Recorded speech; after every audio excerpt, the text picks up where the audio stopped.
Ever have those moments, like trying to describe a dream, and the words just, I don't know, they just totally miss the mark? Makes you wonder if language can ever really capture those big feelings, those experiences. It's interesting you say that, that very struggle, it might be pointing to something fundamental about language. Really? I was ready to blame my lack of sleep, but okay, I'm listening. So we're diving into the work of Dr. Fabio Di Bello, and his idea is that language, while obviously key for us to communicate, could actually be holding us back from fully experiencing, well, being human. Hold on. Language, like limiting us? That's a new one. It's a bold claim, for sure. One of the ways Di Bello explains this is through this analogy of language being like clothing. Okay, now you've got my attention. Language is clothing. Go on. Think about it. Clothing, it serves a purpose, right? Protection from the elements, warmth, sometimes even a way to express yourself. But it also covers up what's underneath our actual physical selves. So language, Di Bello argues, it helps us share ideas and experiences, sure. But it might also be masking the true essence of those experiences. Kind of like we're filtering everything through this fabric of language, and some of that raw emotion, the complexity, it gets lost along the way. So you're saying it's more than just wishing I had a bigger vocabulary. There are thoughts and feelings we might not even be able to grasp because the words just aren't there.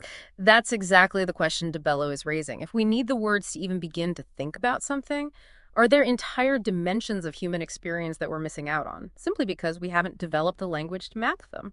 Wow, that's kind of a big concept. I thought we were just talking about writer's block here. But okay, if language can be this kind of constraint, what's the evidence for it? Well, one of the examples Di Bello points to is the influence color vocabulary has on how we actually perceive color. You mean like how some languages have super specific names for shades of blue or green, while others are more general? Yeah, exactly that. And studies show that people who speak those languages with a more diverse color vocabulary are actually better at picking out subtle differences between those colors. So without the words, you might just miss seeing those differences entirely. It's a real possibility, and it really drives home the point that language isn't just passively reflecting reality, it's actively shaping how we interpret and understand the world. Okay, so language might be more limiting than we realize.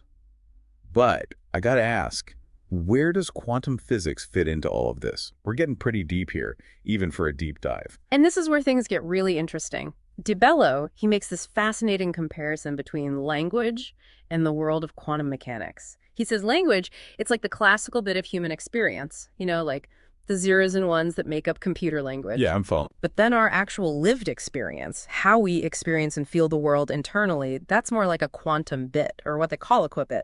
And anybody who's even looked at quantum physics knows that qubits, they're anything but straightforward. That's putting it mildly. See, qubits can exist in multiple states at the same time. It's this wild concept called superposition.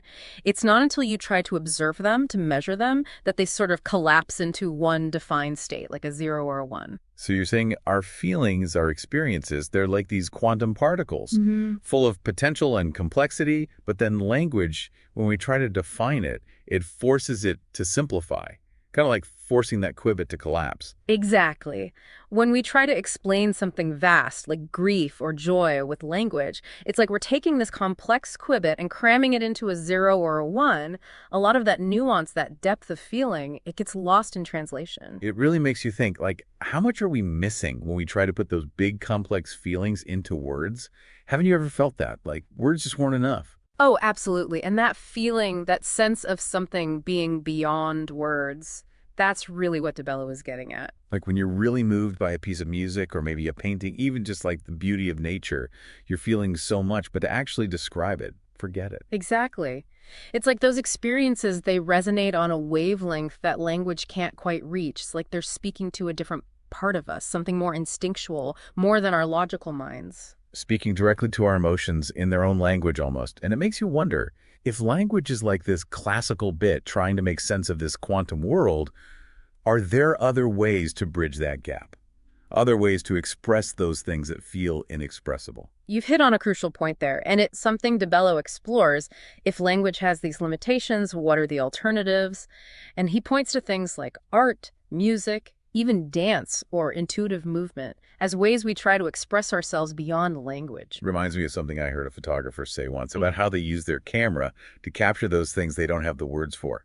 What a perfect example. It's like artists, in a way, they're like quantum explorers. They're tapping into those feelings, those perceptions that are hard to put into words and giving us a glimpse of those experiences. So it's not just about creating something pretty or catchy. It's about communicating those things that go beyond the limit of language. Exactly. And this whole conversation, it makes you think about artificial intelligence, too. Think about it. A lot of the AI we hear about, it's essentially language-based. Good at processing and generating text, sure.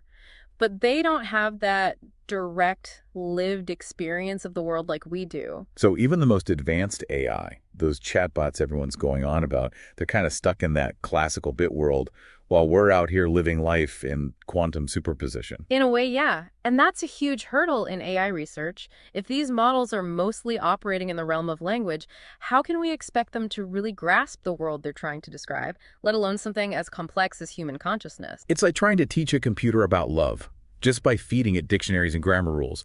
No matter how many words it learns, it's still going to be missing that core lived experience of what love actually feels like. Perfect analogy. And that's exactly why there's so much focus on developing these so-called multimodal AI systems.